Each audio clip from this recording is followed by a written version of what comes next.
બહુ શાક રાજભાઈ સારું બનાવ્યું તે ન કેવો હતો પેલા કેવું માયાથી શીખવું દીધું એવું લાગ્યું પછી આંખમાં આહુડા નીકળી ગયા બાકી ન પીધો ફેર થોડુંક ખાઈને મૂકી દીધું પાછું આ પણ ન મજા આવી મજા આવી કે ન આવી યાર? શાકમાં મજા આવી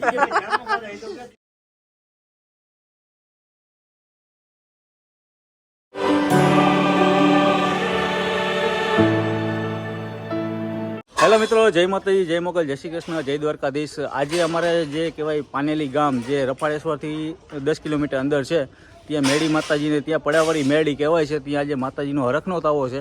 તો આજે અમે તાવો કરવા માટે ફેમિલી બધા આવી ગયા છે. ને તાવો કઈ રીતના બને છે તમને બતાવું. તો જોતા રહ્યો અને મોજ કરતા રહ્યો. જય માતાજી, જય શ્રી કૃષ્ણ.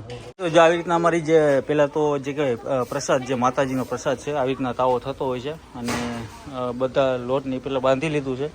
અને આવી રીતના પહેલાં તો તાવડાની અંદર આટલા જ તેલની અંદર બધી આજે આ પૂરીઓ તરવાની છે. એટલે અમારો તાવો આજે કમ્પ્લીટ થશે. ને આ બાજુ આ ચૂલાની અંદર હું આજે બનાવવાનું જઈ રહ્યો છું શાક. તો કઈ રીતના બને છે બધા નાખી દો અને બધા ફેમિલી સાથે જાય છે. જુઓ, ફૂલ એન્જોય. ને આ પડાવાળી મેળી છે એના પણ તમને દર્શન કરાવીશ. તો જોતા રહેજો અને મોજ કરતા રહેજો. પહેલાં કરતાં બહુ સુવિધા સારી એવી થઈ ગઈ છે પાનેલી પડાવાળી મેરડી. અને ચોમાસું હોય ને ત્યારે મિત્રો અહીંયા આવવાતું નથી. અહીંયા જ્યારે નાની ડેરી હતી ને ત્યારે અમે આવ્યા હતા. અને અત્યારે બહુ વિશાળ જે કહેવાય મંદિર બની ગયું છે. અને માતાજીના સાક્ષાત હાજરાજુ જે કામ તમે ધાર્યા હોય એ કામ પૂરા થઈ જાય. તો અત્યારે અમારે તાવાની જે ચાલુ છે પ્રોસેસ, અને અત્યારે હવે શાક બનાવવાની પ્રોસેસ ચાલુ થશે. તો જોતા રહ્યો અને મોજ કરતા રહેજો. અત્યારે અમારા કાંતિભાઈ બેસી ગયા છે પૂરીઓ ઉતારવા. અને અમારે એમને દીકરા છે, કાંતિભાઈના દીકરા ઉદયભાઈ. જો અત્યારે આટલી પૂરીઓ બાકી છે. અને મેં અત્યારે માંડી દીધું છે શાક માટે તપેલું. અને પાણી ભરી જાય પછી આપણે તૈયારી શરૂ કરીએ. બધા ફેમિલી માટે બધા અત્યારે ને બેઠા છે રાહ જોઈને ક્યારે શાક બને ને ક્યારે મેં પ્રસાદ લઈએ. હું કાંતિભાઈ સારું ને? મોજ. વાહ ભાઈ વાહ, જય માં મેરડી. તો અત્યારે તેલ આપણે નાખી દીધું છે ને હવે રાઈ, જીરું, તમાલપત્રનો બધો વઘાર થશે. જુઓ, 1 by 1 તમને બધી પ્રોસેસ બતાવતો જાઓ. અત્યારે નાખશું આપણે લીમડો. પછી આવશે આદુ લસણની પેસ્ટ. આદુ અને લસણની પેસ્ટ. આદુ લસણની પેસ્ટ છે ને ગરમ મસાલો આપણે જે કહેવાય તજ લવિંગ બાદિયા બધું આપણે એડ કર્યું છે. બધું આપણે મિક્સ કરી નાખશું.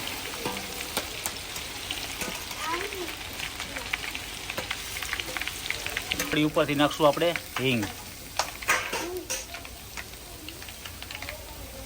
આપણે નાખશું ડુંગળી, ટમેટા, મરચાંનું કટિંગ.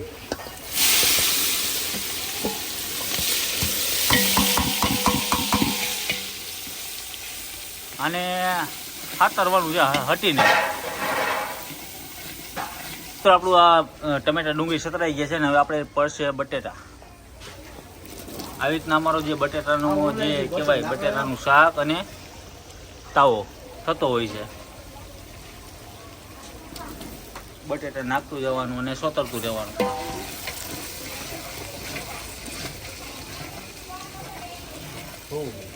તો બટેટા બધા આપણે એક રસ કરી નાખ્યા છે. અને પેલા હે ને સાતરવા દઈએ સરખા. અને પછી બધા આપણા મસાલાની આપણે એડ કરીએ.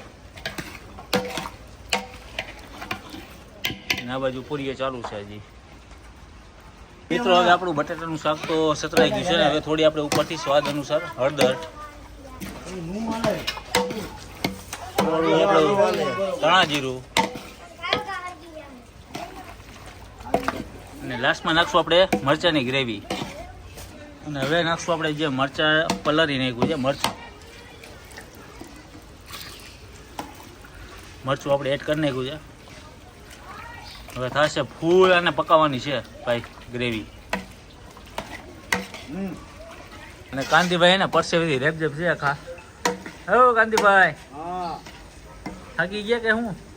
ના ગરમી લાગે ભાઈ, તાપને હિસાબે ગરમી દેખાય છે બસ સ્ક્રીન ઉપર તમારી. હા, પૂરીઓ ચાલુ છે અત્યારે કારણ કે તાપે એટલો છે અને અત્યારે ઉનાળાની સિઝન ચાલુ છે એટલે આ થોડુંક વહમું લાગે. ને આ બાજુ શાક ચાલુ છે. અને અત્યારે હું પણ પરસેવેથી રેપઝેપ છું આખો.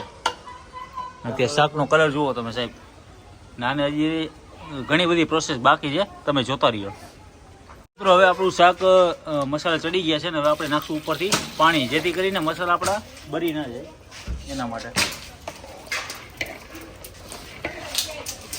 પાણી આપણે એડ કરી નાખ્યું છે.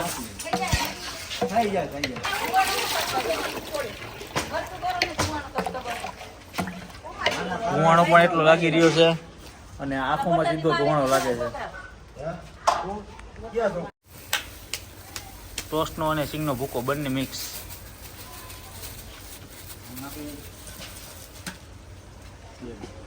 હવે કરીએ મિક્સ, એટલે આનાથી શું થાય ખબર છે મિત્રો? શાક એને એકદમ ઘટ્ટ બને. અને જે આપણે મીઠું નાખવાનું બાકી છે, સ્વાદ અનુસાર મીઠું છે, હજી ઘણી બધી વસ્તુ આવશે, તમને બતાવું છું. કાંતિભાઈ પૈ તો આવો. જો હજી 10 થી 15 પૂરીઓ બાકી છે. હવે આપણે છે ને સ્વાદ અનુસાર આપણે નમક એડ કરશું. લાવો લાવ લાવ નાખ નાખ નાખ. બસ આપણે નમક એડ કરી નાખ્યું છે. હવે શાક બનશે ટેસ્ટી એકદમ. મિક્સ કરી નાખીએ ભાઈ. અમારા ઘરે બનાવો ને તો આવી રીતના બનાવી નાખજો છાલવાળું શાક. હા રાજભા, શાક બની ગયું કે નહીં? શાકની પ્રોસેસ ચાલુ છે. હા બધા મસાલા એડ થઈ ગયા છે. ને તમારે ઘરે કોઈને બનાવવું હોય તો આવી રીતના બનાવજો. અને હે ને તમારા મહેમાન કોઈ આવ્યો હોય આંગળા ચાટતા રહી જાય એવું આ શાક બને છે. ન હોય એવું હે? 100%. હા, હમણાં વચમાં આપણે ઓલા ગયા રવિવારે બનાવ્યું હતું. ગયા રવિવારે બનાવ્યું હતું પણ આપણે મોજ આવી ગઈ. સમજ્યા? આપણે ગયા રવિવારે શાક બનાવ્યું તમે પણ મોજ આવી ગઈ આપણને. આની અંદર ઘણી બધી વસ્તુ એડ થાય, જેમ કે દહીં પણ તમે આની અંદર એડ કરી શકો, હા લીંબુનો રસ પણ એડ કરી શકો. હા, શાકની ઓવર મજા આવશે અને મોજે મોજ આવશે. કાંઈ વાંધો નહીં. ખાવાવાળા બધા જે વખાણ કરશે એ તો અલગ. તાવો ચડે એટલે જો આ તાવોમાં થોડીક શાંતિ બાકી છે. મારું એટલે કામ પૂરું. તાવો ચડે એટલે હમણાં પ્રસાદ લઈ લઈ. વધીને 7 થી 8 પૂરીઓ બાકી છે. બસ બની ગયું છે. હા. માતાજીને પ્રસાદ આપીને ધરાવીને પછી આપણું પ્રસાદ લઈ લઈએ.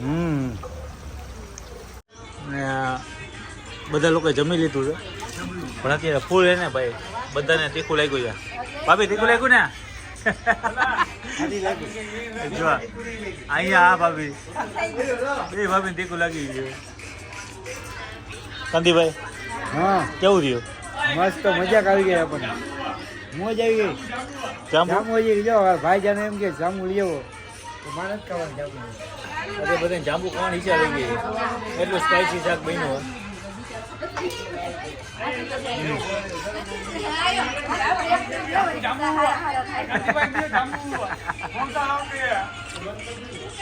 અમારા જો અમારા મોટા ભાઈ રસો આપું. રસો હા, રસો રસો.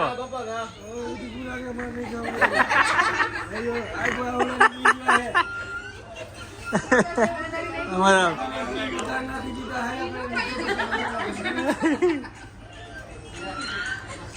ભત્રીજીને મજા આવી ગઈ. વાંચો કેવું મજા આવી ને? મજા આવી. હા, રહીને મજા આવી ગઈ. હા, અમારે મહેમાન આવ્યા, ભૂલા પડી હા, ગયા. મહેમાન આવી ગયા. એને ભોજન કરવા દીધા દીધા હે. પ્રસાદ તો બધાને વાલો હોય ભાઈ. અહીંયા વરસાદ જેવો માતાજી વરસાદ લઈને જામે ભૂલા પડ્યા ગયા હોય. હમ. તમને જાને બોલાડી દેશે માતાજી. સમજ્યા? ઓચિંતાના આવ્યા એટલે નાનો પડે. ના ના, ઓછી ત્યારે આપણે વરસાદ કરવા બેવા પડે રાજભા. 100%. સમજ્યા? મેં તો તમે વરસાદ કરી લ્યો પછી તમારે જે ખાના કે ભૂલા પડ્યા હો એ આપણી માતાજી આપણે બોલાડી દેશે અહીંયા. બરોબર ને? સમજ્યા? તમે મહાવીરના મઠના દર્શન કર્યા. અત્યારે પ્રસાદ લઈએ છે બધા ફેમિલી સાથે. મિત્રો અત્યારે તાવો પ્રસાદી બધાએ લઈ લીધી છે અને બધા અત્યારે એને આરામ કરી રહ્યા છે. કેવી લાગી ભાઈ બધાને પ્રસાદી? જો અમારા કાકી છે, મારા ભાભી છે, મારા મમ્મી છે. હે એસિડિટી ઉપડી ગઈ એમ? સારું નતું એમ મજા ન આવી ચટપટું હતું મજા આવે પણ મને તબિયત સારી નથી રહેતી ને એટલે એ પાર્લેજી કેવું લાગ્યું કેવું લાગ્યું મજા આવી ગઈ કે મજા આવી ગઈ મામા કેવું લાગ્યું પાર્લેજી ના પાડે નથી મજા આવી આપણે જો ભાઈ રાતે માટે હાલીને ગયા હતા એની સાકરી અત્યારે કરી થાકી ગયા બરાબર ને સમજ્યા કીધું પગ કચરી દો ભાઈ ને બધાને આજે મોજ આવી ગઈ ને અમારા બાય પણ હોઈ ગયા જો આરામ અને કરી જો અમારા ભાઈ અજયભાઈ આવેલા છે ટાંકીની નોકરી ચાલુ નોકરી આવેલા છે જો ફોન ચાલુ જ છે અહીં અજયભાઈ કેવું લાગ્યું ભાઈ ભોજન પ્રસાદ દાદી આમાં દાદીમાં હોઈ ગયા છે દાદીને ઉઠાડો હોવા દે દાદીમાં હોવા દે વરસાદ કેવો લાગ્યો આપણને એ દાદી વરસાદ કેવો લાગ્યો વરસાદ સારો લાગ્યો ને સારો લાગ્યો હાલો દાદી એમ કે વરસાદ સારો લાગ્યો હોય આપણને એટલે મજા જય માતાજી જ કરવાનું સમજ્યા જય મેલી બધાને આજે મોજ આવી ગઈ ભાઈ ખરેખર ને થાકી બાકી ગયા છે આરામ કરે છે વળી હમિયાન થશે ત્યારે બધા નીકળશું ભાઈ પ્રસાદ કેવી લાગી એક નંબર ને એ કાંતિભાઈ